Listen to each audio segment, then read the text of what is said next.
कानी बहू। किशोरी लाल जी के बेटे राघव की शादी की बात जगह जगह चल रही थी, लेकिन किशोरी लाल जी को कोई लड़की पसंद ही नहीं आती थी। और उसकी एक ही वजह थी, किशोरी लाल जी का लालची होना। उनको लड़की वालों से मोटा दहेज चाहिए था और इसी चक्कर में एक दिन वो एक बहुत पैसे वाले के घर अपने बेटे का रिश्ता लेकर पहुंचे। उस आदमी का नाम था ओम प्रकाश। देखिए किशोरी लाल जी, मेरी एक ही बेटी है और मेरी सारी संपत्ति जायदाद सब कुछ मेरी बेटी नैना का ही है। पापा, नाम से लगता है बहुत खूबसूरत होगी। कितना अच्छा नाम है ना, नैना। हाँ, वैसे बात तो सही है आपकी। अब इतना पैसा है, जमीन जायदाद है, इकलौती बेटी, आप भी क्या करेंगे? सब कुछ उसे ही देंगे ना। बिल्कुल ठीक पहचाना आपने। बस बेटी की शादी और सारी जायदाद उसके नाम। पापा, बिना देखे हाँ कर दीजिए ना। इतना अच्छा रिश्ता फिर कहाँ मिलेगा? माला माल हो जाएंगे हम। मैं अपनी बेटी को बुलाता हूँ। अरे नहीं नहीं नहीं नहीं, आपकी बेटी का नाम नैना है, सुनकर ही लगता है बहुत सुंदर होगी। रहने दीजिए अंकल, मैं तो आपकी बेटी के नाम से ही इतना खुश हो गया हूँ कि उसे बिना देखे शादी करने को तैयार हूँ। अब तो मैं उसका चेहरा सीधे शादी के बाद ही देखूंगा। और इस तरह राघव नैना का चेहरा नहीं देखता और उससे शादी कर लेता है। शादी के बाद अपनी सुहाग रात पर जब राघव नैना का घूंघट उठाकर देखता है तो नैना की आंखें बंद थी। कितने खूबसूरत हो तुम नैना, जरा अपनी आंखें खोलकर मेरी तरफ देखो तो सही। नहीं, मुझे शर्म आती है। अरे, मैंने तुम्हें शादी से पहले भी नहीं देखा, और अब अगर तुम आंखें खोलकर मुझे देखोगी भी नहीं तो मुझे अच्छा कैसे लगेगा? इससे पहले कि नैना अपनी आंखें खोलकर राघव की तरफ देखती, अचानक से लाइट चली गई और राघव नैना को पूरी तरह से देख भी नहीं पाया। अगली सुबह नैना राघव के लिए नाश्ता बनाकर लेकर आई। अरे ये क्या, आधा पराठा सेका हुआ है और आधा बिल्कुल कच्चा। ये तुमने क्या किया नैना?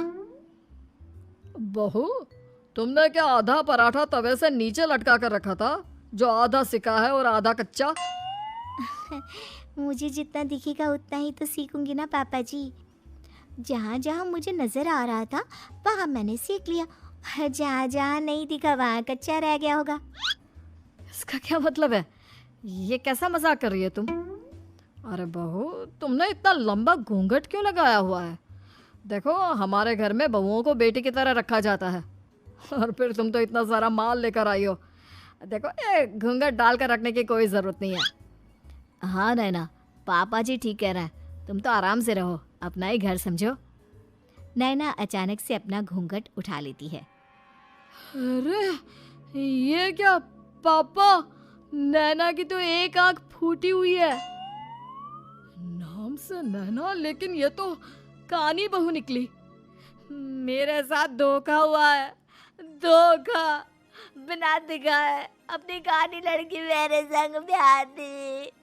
मुझे कानी बीवी नहीं चाहिए।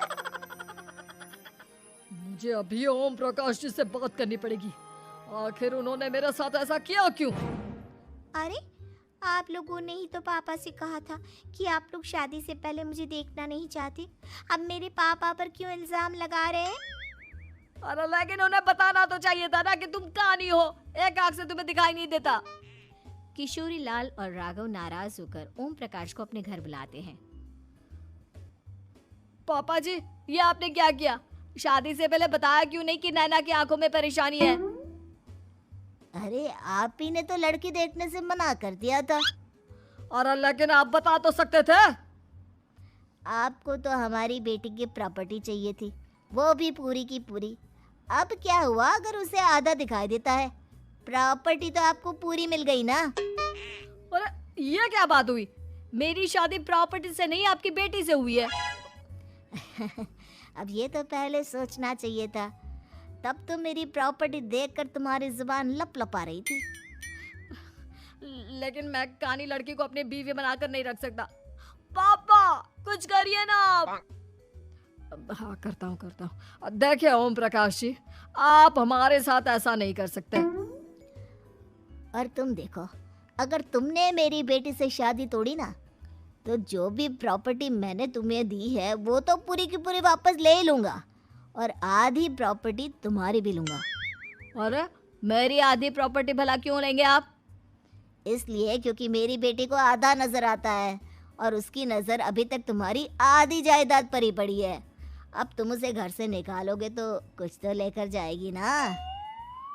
और अगर हम आपकी बेटी को अपने घर की बहू बना कर रखे तो? तो तुम्हारी पूरी प्रॉपर्टी तुम्हारी ही रहेगी, और जो मैंने तुम्हें दिया है ना, उसमें से बस मैं आधा लेकर जाऊंगा। अरे लेकिन अब आप अपनी दी हुई प्रॉपर्टी में से आधी वापस क्यों लेकर जाएंगे? अगर मैं आपकी बेटी को अपनी पत्नी बनाकर रखने को तैयार हूँ तो? इसलिए ताकि भविष्य में अगर तुम मेरी बेटी को धोखा दो तो उसके पास कुछ तो रहे जो पति का हो। वैसे मेरे पास तो बहुत कुछ है, लेकिन अपने पति की कोई निशानी तो उसके पास होनी चाहिए ना। अब अगर तुमने मेरी बेटी को कहानी कहा तो तुम्हें प्रॉपर्टी भी कहानी ही मिलेगी, पूरी नहीं। जमाए राजा। किशोरी लाल और राघव समझ चुके थे कि वो बुरी तरह फंस चुके हैं और अब उनके पास वहां से निकलने का कोई चारा नहीं है। अब समझ में आया ना, लालच बुरी बला होती है। एक तो तुम्हें प्रॉपर्टी मिली, ऊपर से बीवी मिली, उसमें तुम्हें नखरे भी दिखाने हैं। आए बड़े, चुपचाप बैठो दोनों। कुछ दिनों के बाद नैना राघव की कार लेकर बाजार घूमने निकलती है और जब कार लेकर वापस आती है, ये क्या? एक तरफ से मेरी गाड़ी पूरी खराब हो चुकी है। लगता है तुमने मेरी गाड़ी को किसी दूसरी गाड़ी के साथ एक्सीडेंट किया है। अरे अरे कितना बड़ा नुकसान कर दिया तुमने बहू। वो क्या है ना पापा जी, मुझे एक आंख से दिखाई नहीं दे रहा था, सामने से गाड़ी आ रही थी। मुझे तो सिर्फ आधा ही दिखाई दिया और वो गाड़ी मेरी कार से रगड़ते हुए निकल गई। अब मैं क्या करूं बताओ? आप इसे ठीक कराने के पैसे कौन देगा? तुम्हारे पापा?